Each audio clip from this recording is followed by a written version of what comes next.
જય માતાજી મિત્રો, સ્વાગત છે તમારા આજના એક નવા બ્લોગ ની અંદર. જો કાલનો બ્લોગ તમે ના જોયો જોતા આવજો અને આટલા લોકો પણ સપોર્ટ કરજો. તો મિત્રો, આપણે સદીમા મંદિરે દીવા અગરબત્તી કરવા જતા હતા તો જોયું મંદિર આગળ ટ્રેક્ટર આવેલું છે માટી ખાલી કરવા માટે. તો મિત્રો, આપણે સદીમા મંદિર આવી ગયા હતા.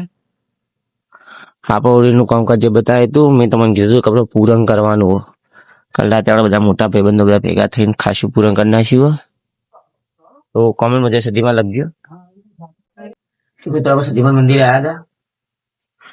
દીવા અગરબત્તી કરતી દિશા કોમેન્ટમાં જય સદીમાં જય સોમન જય માખણીમાં લખજો. આ આપણું મંદિરનું કામકાજ કેટલા આવ્યો મને બતાવું જો. તો મિત્રો, મંદિરેથી હું ઘરે જવાનું કરતો તો એટલામાં નજર પડી આપણા હાપ ઉપર, જે આપણા મંદિરની ઓળીની અંદર આવીને ભરાઈ ગયો છે જબરજસ્ત. જો છે ઊંચા થઈ નોમથી હાપ દોડે છે. અમારી બાજુ ધોમરેડું ગઈએ અમે. તમે શું કહો છો કોમેન્ટ કરજો. અને જો એ દિવાલથી ઉપર ચડવાની કોશિશ કરે, બહુ ટાઈટ થઈને ઉપર ચડે, બીવાઈ ગયો અમારા લીધે અમને ભાડીને. તો અમારા એક નાનકડું બચ્ચું જ છે, બહુ મોટું નહીં, પણ એટલું કોક કરીને ઉપર ચડી જાય. જોવા તમે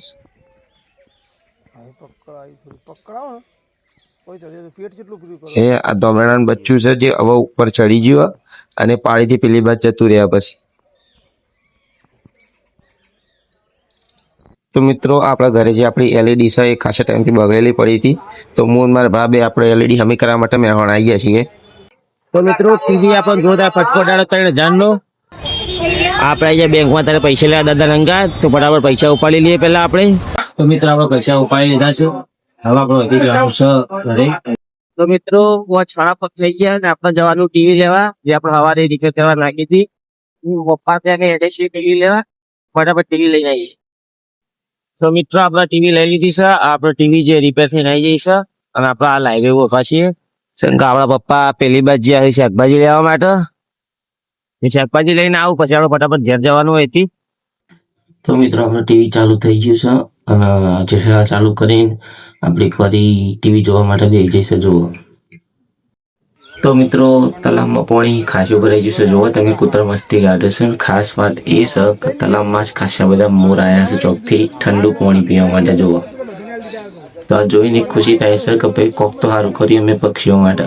તો મિત્રો, આપણે રમાપીના મંદિરે આવ્યા હતા નહેર કરવા માટે. તો કોમેન્ટમાં જય રમાપી લખજો.